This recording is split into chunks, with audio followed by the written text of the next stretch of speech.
Can you start, Prabhu? Yes, bro. Om Namo Bhagavate Vasudevaya.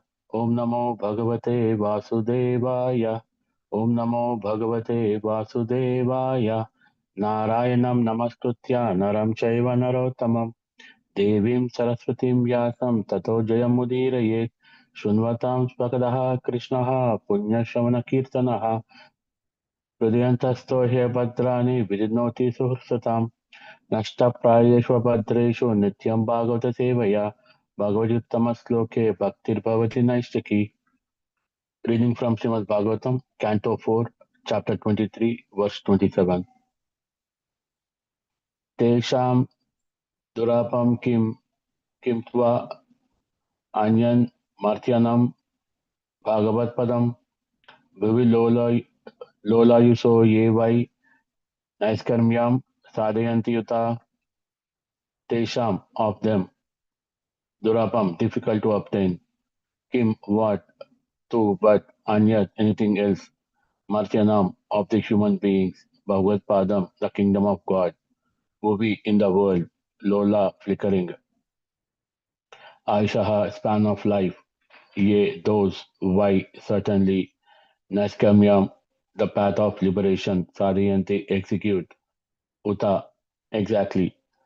Translation purport by His Divine Grace A.C. Bhaktivedanta Swami Srila Prabhupada Ki Jai. Translation. In this material world, every human being has a short span of life. But those who are engaged in devotional service go back to home, back to Godhead, for they actually on the path of liberation. For such persons, there is nothing which is not available. Purport. In Bhagavad Gita 9.33, Lord Krishna says, Anityam asukam lokam imam prapya bhajasvamam. The Lord here declares that this material world is full of miseries, asukam, and at the same time it is very flickering, anityam. Therefore, one's only duty is to engage himself in devotional service. It is the best place, it is the best end to which human life can be put. Those devotees who are constantly engaged in the service of the lotus feet of the Lord achieve not only all material benefits but also all spiritual benefits. For at the end of life, they go back to home, back to Godhead. Their destination is described in this verse as Bhagavad Padam. The word Pada means abode, and Bhagavat means the supreme percent of Godhead. Thus, the destination of the devotees is the abode of the supreme percent of Godhead. In this verse, the word Naiskarmya, which means transcendental knowledge, is also significant.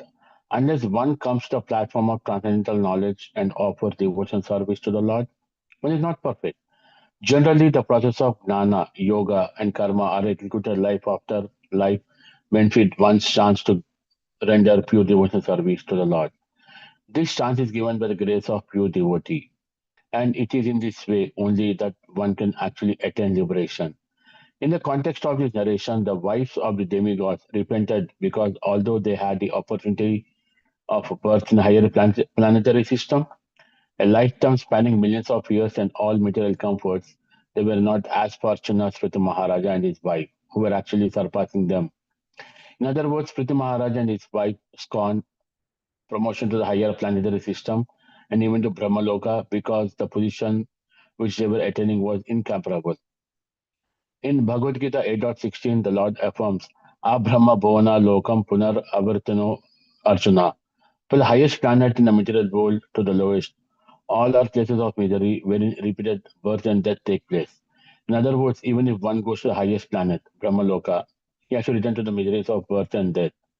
In the ninth chapter, 9.21, Lord Krishna asserts, Te tam bhuktva swargalokam visalam kshine punya martyam lokam visanti.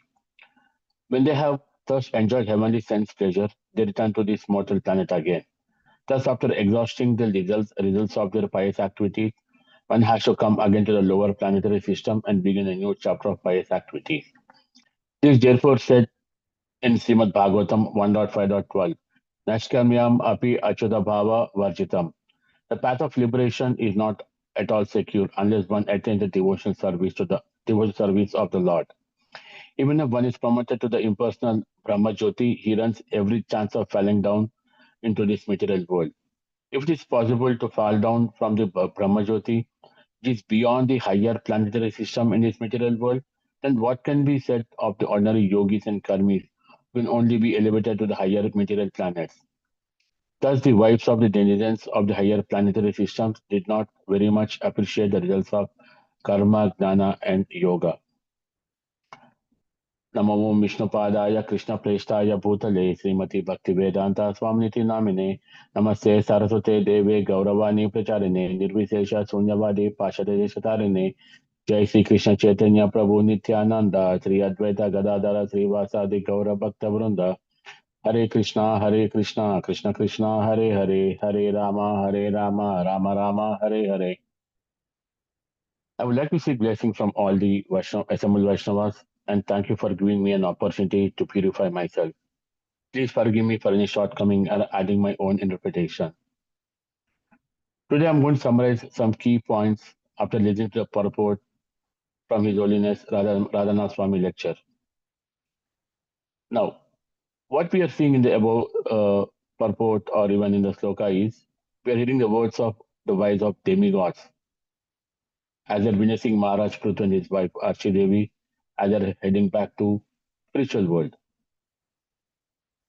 Unlike every other king, both wife and husband lived extraordinary life, and they're instructive and echoed one of the constructive teachings of the bhakti. In short, what we can say is both Maharaj Prithu and Archie Devi are seen as divine couple, and their lives intertwined in both worldly rule and spiritual pursuits. The story serves as an example of dharma, which is the righteous conduct, and importance of both worldly and spiritual duties. Now, Archie's presence and support are crucial to Prithi's spiritual development, demonstrating the importance of devoted and supportive partner in one's spiritual journey. Again, we have learned something about Prithi Maharaj's father, King Vena. Well, he's a king, but one of the worst king in the history. He was selfish, egoistic, and sinful. Though he had power and control, he utilized in a different way. Now, what he did, he exploited people and corrupted the culture. Generally, who's a king? Is he supposed to be a representation of God and he's supposed to protect people and supposed to be very humble? Now, we can see many examples like Ambrish Maharaja, Lord Rama, and many other great kings in the industry who were humble, protected, and who lived in their kingdom and provided them as an example how a good king should be. Definitely, king comes with the power and of the post, but it's not about them being a master of the post. It is them being how humble they should be and how productive they should do for their people. We hear one word, Sarvaloka Maheshwaram. Lord Krishna says, everything is my property. Now, coming back, the duty of a king is to protect earth, all citizens, and is according to the will of Krishna and give opportunity everyone to perfect their life.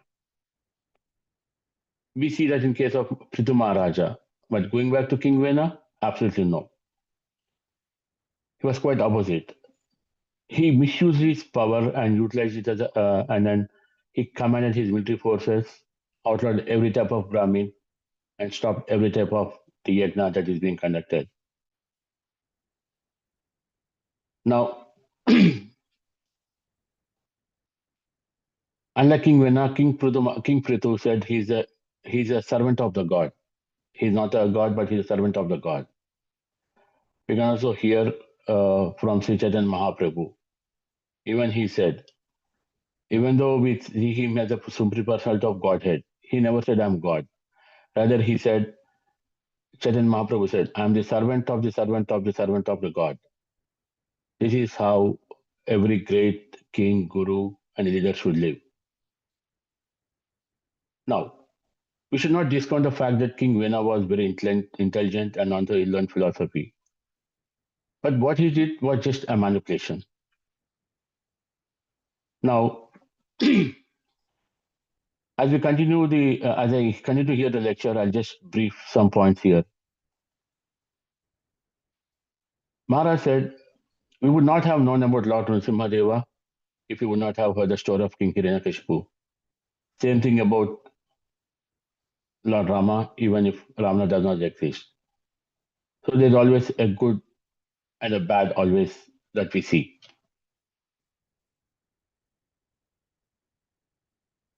Again, going back to a lecture given by Srila Prabhupada on the appearance of Lord Nrsimhadeva back in 1974.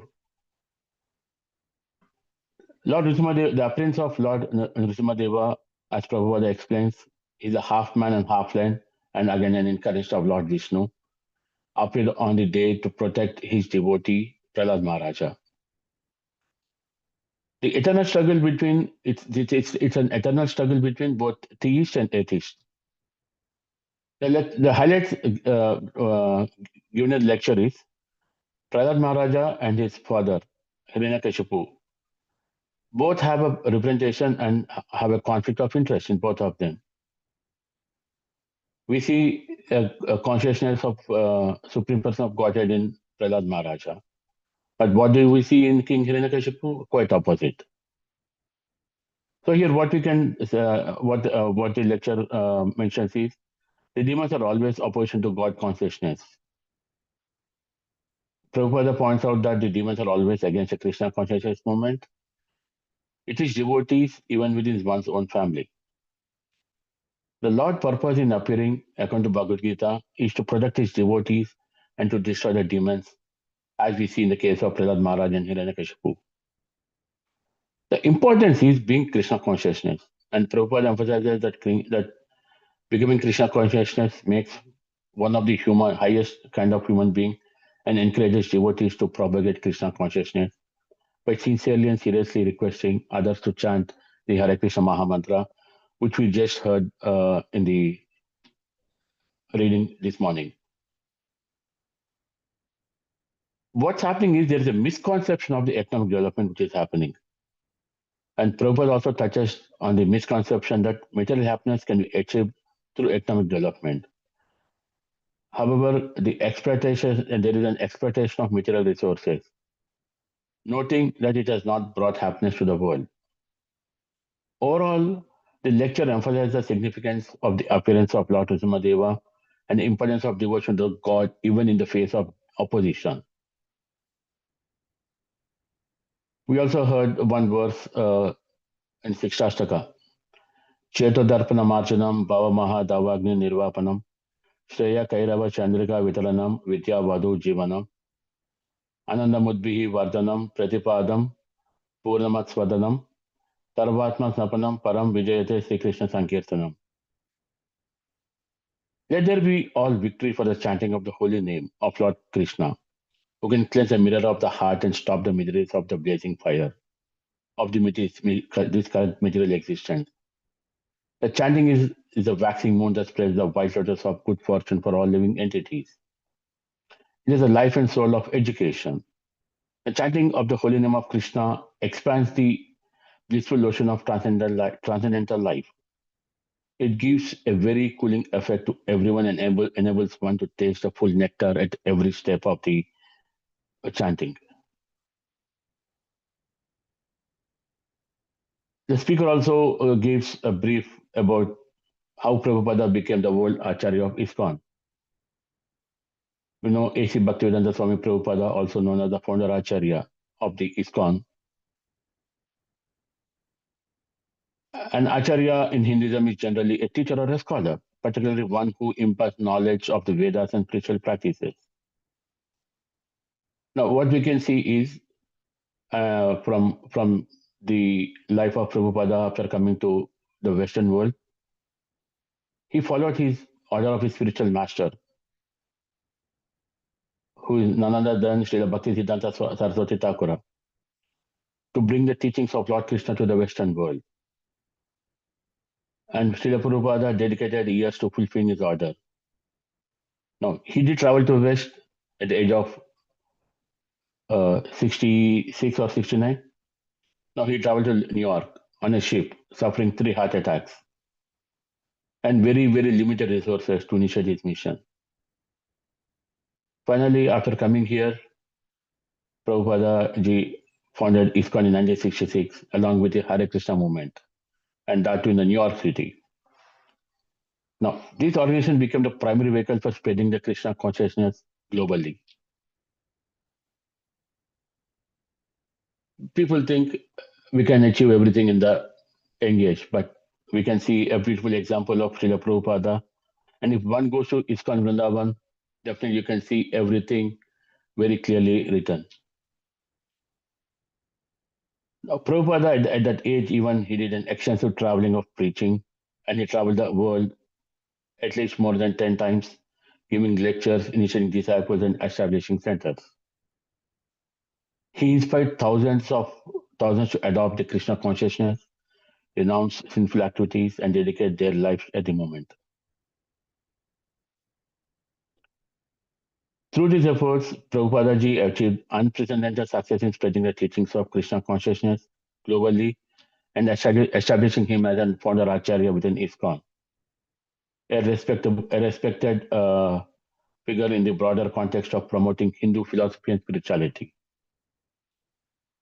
We also heard in Bhagavad Gita one more thing, Dukkhalayam Ashashvatam. This world is a place of miseries, but they are not permanent. But what's happening in the current material world is people having a negative outlook in this current material world. The actual fact is that this material world is miserable, a negative place, full of danger at every step. But it is a temporary abode of death, birth, disease, old age, home of suffering and pain only. To come to this platform of understanding of things as they are, and not a very common thing. Therefore, such persons who attain the devotion to supreme person of Godhead, they're described as great souls. I'll just briefly summarize from a letter written by Srila Prabhupada on April 13, 1973. So sometimes in the neophyte stage of devotion service, in order to withstand the attack of Maya and remain strong under all conditions of temptation, young or inexperienced devotees will adopt an attitude against those or things or persons who possibly harmful, threatening to their tender devotional creeper. They may even overindulge in such feelings to just protect themselves, and thus they will appear to some non-devotees who are perhaps themselves still very enamored by the material inertia of Maya. But the actual fact is that this material world is miserable, negative place, full of danger, dukkhalam ashashvatam, temporary abode of death, birth, disease, and old age. We also see from Bhagavad Gita 8.15, this verse again spoken by Krishna, the supreme person of Godhead. He said, so who can be more final authority? Who's again the final authority? That means anyone who understands the material worlds are place of misery and temporariness, this dukkhalam ashashvatam, they never return here again. Because they are the Mahatmanas, the great souls, Krishna keeps them with him, having qualified themselves to escape from his nasty plate and becoming his pure devotees. So the point is that to make advancement in spiritual life, everything material, unless it is utilized to serve and please Krishna, must be viewed as a pessimistic eye. We are not very much hopeful for anything lasting pleasure or satisfaction for our deepest cravings within this realm of gross matter. Again, we saw the word, again, another verse from Bhagavad Gita. Bahunam Janmanam Ante Gnanava Mam Prabhadyate Vasudeva Sarvamiti Samahatma Sudurlabhaha. After many births and deaths, he is actually wise surrenders unto me, knowing me to be the cause of all the causes, and that is.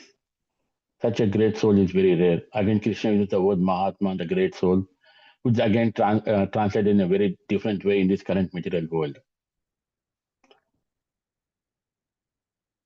Finally, I would like to just conclude with this small statement. The devotee, one whose life is surrendered to Krishna, is always enjoying the great satisfaction and bliss. And he is constantly enlightened, always positive, non negative. The advanced devotee is a friend of everyone, Yoga Yukta Shuddhatma, purified soul engaged in loving divine service to Krishna, Sarva Bhutatma Bhutatma. He is very dear to everyone, and everyone to dear to him. Thank you for giving me an opportunity Hare Krishna. Hare Krishna, Prabhu. Thank you very much. Very nice.